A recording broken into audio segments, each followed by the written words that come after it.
नमस्कार दोस्तों, स्वागत है आपका अपने YouTube channel target with MS में। आज हम बात करने वाले हैं, पिछले वीडियो में आपने पढ़ा होगा कि एक अच्छे मूल्यांकन की क्या क्या विशेषता होती है। उनमें हमने पढ़ा था वैधता के बारे में पढ़ा था, दूसरा वस्तुनिष्ठता के बारे में पढ़ा था, तीसरा विश्वसनीयता के बारे में पढ़ा था, चौथा समग्रता के बारे में पढ़ा था या व्यापकता के बारे में पढ़ा था, और आज हम अन्य विशेषताओं के बारे में बात करेंगे। तो बिना टाइम खराब किए आपका शुरू करते हैं। पांचवी विशेषता आती है विभेदकारिता, विभेदकता या विभेदकारिता आती है। इसके आधार पर क्या है, विभेदकारिता क्या होती है, पिछले अगर आपने वीडियो नहीं देखा है तो इसका पार्ट फर्स्ट देखिए। विभेदकता क्या है, विभेदकारिता क्या है। अच्छे परीक्षण का मापदंड यह है कि वह छात्र की उपलब्धियों का पूर्ण विवरण इस प्रकार प्रस्तुत करे कि उनके आधार पर उनकी योग्यता का स्तर निर्धारित किया जा सके। अगर कोई परीक्षण छात्र की योग्यता का स्तर निर्धारित कर रहा है, मतलब इस स्तर के छात्र है, इस स्तर के छात्र है, मंद बुद्धि छात्र है, प्रखर बुद्धि छात्र है, सामान्य बुद्धि के छात्र है, इनका अगर स्तर निर्धारित कर रहा है तो वह उसमें विभेदकारिता गुण मौजूद है, नहीं तो विभेदकारिता का गुण उस मूल्यांकन में नहीं है।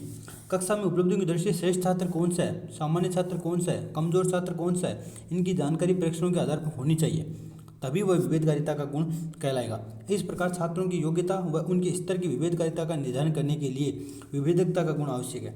इससे अध्यापकों को शिक्षण में सुगमता होती है और विभिन्न स्तरों के छात्रों के लिए उपयुक्त सामग्री के चयन और प्रस्तुतिकरण में समर्थ होता है। अगर विभेदकारिता का गुण मौजूद होगा और अगर अध्यापक को यह समझ आ जाएगा कि यह बालक सामान्य है, ये मंद बुद्धि बालक है, ये श्रेष्ठ बालक है, तो वो अपनी शिक्षण में सुगमता से शिक्षण करा पाएगा। तो इसलिए विभेदकारिता गुण एक वस्तुनिष्ठ परीक्षण में या परीक्षण में होना आवश्यक है, उचित मूल्यांकन की विशेषता है। इतना ही नहीं, परीक्षण की विभेदकारिता के फलस्वरूप एक ही वर्ग के विभिन्न योग्यता वाले छात्रों को विभिन्न शिक्षण एवं अधिगम क्रियाओं में संलग्न रखता है, जिससे सभी छात्रों को सीखने का अवसर प्राप्त होता है। अगर एक स्तर के बालक है तो उनको एक ही वर्ग के विभिन्न योग्यता वाले जितने भी छात्र हैं उनको विभिन्न शिक्षण एवं अधिगम क्रियाओं में संलग्न रखता है। मतलब अगर स्तर निर्धारण हो गया तो आप मंद बुद्धि बालकों के लिए एक अलग शिक्षण विधियों, अलग शिक्षण क्रियाएं में संलग्न रखेंगे, उनको श्रेष्ठ बालकों को अलग शिक्षण क्रियाओं में संलग्न रखेंगे, और अगर श्रेष्ठ बालक है उनको अलग जैसे संवर्धन पाठ्यक्रम वगैरह उनमें संवर्धन रख सकेंगे। तो यह चौथा गुण आता है विभेदकारिता। पांचवा गुण क्या है, व्यवहारिकता। व्यवहारिकता क्या है, परीक्षण की उत्कृष्टता का प्रमाण उसकी व्यवहारिकता है। ये याद रखना लाइन, अभी तक एग्जाम में नहीं पूछी गई है, अभी तक ये परिभाषा नहीं आई है। वस्तुनिष्ठ वैधता और विशेषता उनमें ज़्यादा आती है, लेकिन याद रखना अगर किसी परीक्षण की उत्कृष्टता का प्रमाण है उसकी व्यवहारिकता है। अगर कोई परीक्षण उत्कृष्ट है, बढ़िया है, एकदम हर दृष्टि से अच्छा है, तो वो है व्यवहारिक है। परीक्षण अपने आप में उत्कृष्ट हो सकता है, परंतु व्यवहारिकता के अभाव में उसकी उत्कृष्टता निरर्थक सिद्ध होती है। अगर परीक्षण मान लो अपने आप में उत्कृष्ट है, लेकिन जब तक उसमें व्यवहारिकता का अभाव है उसकी उत्कृष्टता निरर्थक सिद्ध होती है। व्यवहारिकता से तात्पर्य उसके प्रयोग एवं मूल्यांकन में सरलता एवं उपयुक्तता से है। व्यवहारिकता का क्या अर्थ है, मतलब कोई परीक्षण प्रयोग करने में कितना सरल है, मूल्यांकन करने में कितना सरल है, बच्चों के परीक्षण के प्राप्तांक प्राप्त करने में कितना सरल है, उसकी भाषा कैसी है, ये सब किस में आते हैं, व्यवहारिकता में आते हैं। परंतु इसका तात्पर्य यह नहीं कि परीक्षण अति सरल हो, मतलब व्यवहारिकता में उसके प्रयोग के मूल्यांकन में सरलता से है, लेकिन ये नहीं कि परीक्षण पूरा मतलब अति सरल हो, प्रश्न भी सरल हो उसके परीक्षण के। मतलब कहने का मतलब मूल्यांकन में सरलता होनी चाहिए और प्रयोग में सरलता होनी चाहिए। मतलब उसके पेपर दे रहे हैं तो उसके प्रयोग करने में सरलता होनी चाहिए, ये नहीं कि मतलब कोई परीक्षण खर्चीला है इसका मतलब व्यवहारिक नहीं है।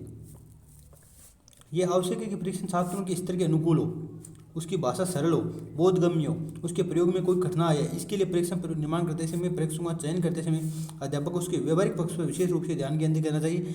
जिन परीक्षणों के प्रयोग एवं मूल्यांकन में बहुत समय लगता है तथा अधिक कठिनाई होती है वह परीक्षण दोषपूर्ण माने जाता है। मतलब जिन परीक्षणों का अगर प्रयोग कर रहे हैं या मूल्यांकन कर रहे हैं इनमें बहुत ज़्यादा समय लग रहा है या अधिक कठिनाई हो रही है तो परीक्षण दोषपूर्ण माना जाता है। अतः सभी दृष्टियों से परीक्षण में व्यवहारिकता गुण आवश्यक माना गया।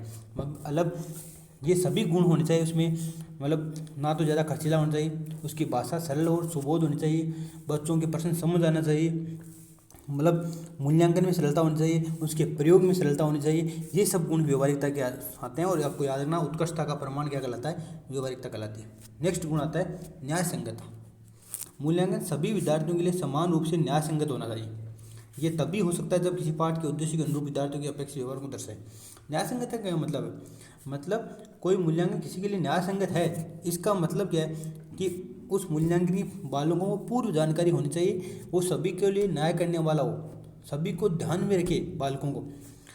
मतलब आपने एक, मैं बता रहा हूँ, हार्ड लेवल का पेपर बना दिया गया मान लो, तो इसका मतलब वो श्रेष्ठ बालकों का मूल्यांकन तो कर पाएगा, लेकिन मंदबुद्धि और सामान्य बालकों का मूल्यांकन नहीं कर पाएगा। इसका मतलब उनके लिए वो न्याय नहीं कर रहा, अन्याय कर रहा है। तो ये मूल्यांकन न्याय संगत नहीं है।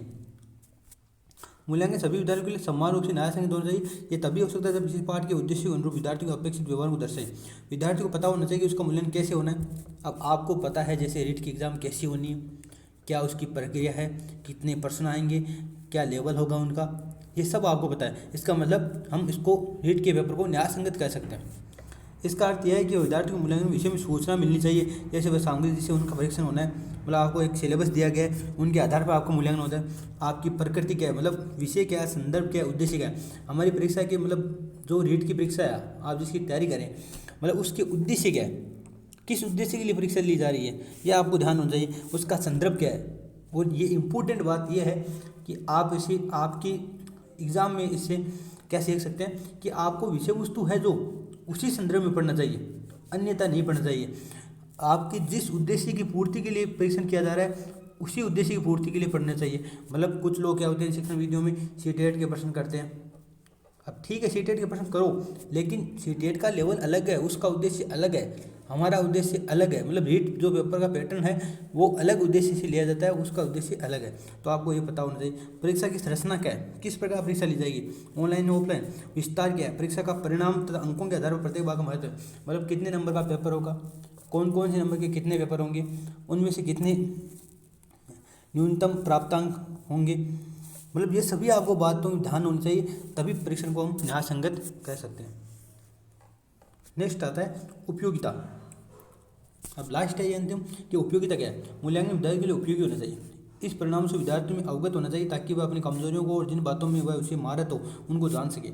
मतलब एक परीक्षण उपयोगी तभी माना जाएगा जब वह अपने बालक को अपने को समझने में, मतलब खुद को समझने में भूमिका निभाए। मतलब बालक अपनी कमजोरियों से अवगत होना चाहिए और जिनमें उन्हें महारत है उसको भी वो जान सके। इस प्रकार अधिगम सुधार लाने का या अधिक सुधार लाने का सोच सकता है। मूल्यांकन से उसे पता चलता है कि किस दिशा में सुधार करना है। यह सुधार पठन सामग्री, अध्यापन विधि, अधिगम शैली में हो सकता है। इस प्रकार मूल्यांकन विद्यार्थी की कमजोरियों को जानने और दूर करने में बहुत लाभकारी होता है। मतलब मूल्यांकन उपयोगी होना चाहिए कि वो बालक ध्यान कर पाए कि कौन सी उसकी कमजोरी है, कौन सी उसकी श्रेष्ठता है, वह अब किस दिशा में सुधार करना चाहिए। मान लो एक आप टेस्ट पेपर दे रहे हो, उस टेस्ट पेपर में आपके हिंदी में मान लो कम नंबर आ रहे हैं, तो इसका मतलब ये है कि आप हिंदी में सुधार करेंगे, आपको हिंदी में सुधार करने की आवश्यकता है। तो आप जान पा रहे हैं कि हिंदी आपके लिए कठिन है, तो आप उसमें ज़्यादा थोड़ा सा एफर्ट लगाएंगे। तो इसी प्रकार मूल्यांकन में उपयोगी होना चाहिए। ऐसा नहीं कि मूल्यांकन उपयोगी नहीं है।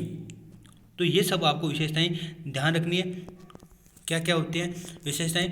आप एक बार बता देता हूँ, आपकी सभी विशेषताएं वापस शुरू से दोनों वीडियो की साथ में बताता हूँ। उत्तम मूल्यांकन की विशेषताओं में पहले हमने पढ़ा वैधता में आपको यह याद रखना स्व स्वीकार्यता और नियमानुकूलता, और एक याद रखना आपको अभिप्राय सापेक्षता। मैंने बताया था अभी पिछले वीडियो में अभिप्राय सापेक्षता, उसका भी ध्यान रखना है। दूसरी आती है वैधता, दूसरी ये पहली वैधता भी है, ये वैधता। उसके बाद आती है विश्वसनीयता, मतलब परिस्थितियाँ चेंज हो गई पेपर देने की, या माध्यम चेंज हो गया, या यांत्रिक साधन भिन्न व्यक्ति परीक्षा ले रहे हैं तो भी अगर उसमें कोई फर्क नहीं पड़ रहा, या स्थायित्व कंसिस्टेंसी रही है तो वो विश्वसनीयता कहलाती है। इसके बाद हमने पढ़ी वस्तुनिष्ठता, अगर परीक्षा कितने भी चेंज हो जाए, अगर प्राप्तांकों में कोई फर्क नहीं पड़े तो वो वस्तुनिष्ठता कहलाती है। इसके बाद में हमने पढ़ा समग्रता, व्यापकता होनी चाहिए, विभेदकारिता होनी चाहिए, उसके बाद व्यवहारिकता होनी चाहिए, न्याय संगतता होनी चाहिए और उपयोगिता होनी चाहिए। ये थी आपके अच्छे मूल्यांकन की विशेषताएं। अब अगर आपने दोनों वीडियो की नोट्स बना लिए और इनको ध्यान से पढ़ लिया एक बार, तो ये मैं गारंटी दे सकता हूँ आपको कि इससे आपका प्रश्न बाहर नहीं जाएगा। मतलब इससे आने वाला जो अच्युत मूल्यांकन विशेषता है उनसे आने वाला प्रश्न आपका बाहर नहीं जाएगा। एक प्रश्न और बता देता हूँ लास्ट में कि एक प्रश्न आया था शायद 2012 में आया था, मतलब व्यापकता जो पढ़ी थी, समग्रता जो पढ़ी थी, उससे क्या अभिप्राय है, व्यापकता से क्या अभिप्राय, मतलब उसमें 4 ऑप्शन थे, जैसे विषय वस्तु की व्यापकता थी, उपकरणों की व्यापकता थी, एक प्रश्नों की व्यापकता थी। तो व्यापकता का मतलब ये नहीं कि प्रश्न व्यापक हो, मतलब व्यापकता का यह मतलब नहीं है कि जिसमें जो प्रश्न है वो बड़े बड़े हो, एक एक पेज का प्रश्न और आंसर एक लाइन का हो, यह व्यापकता नहीं है।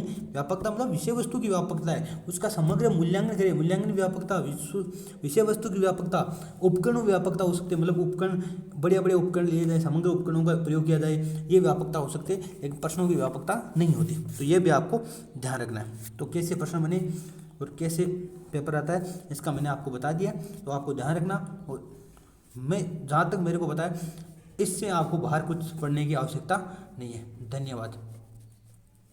मिलते हैं नेक्स्ट वीडियो में।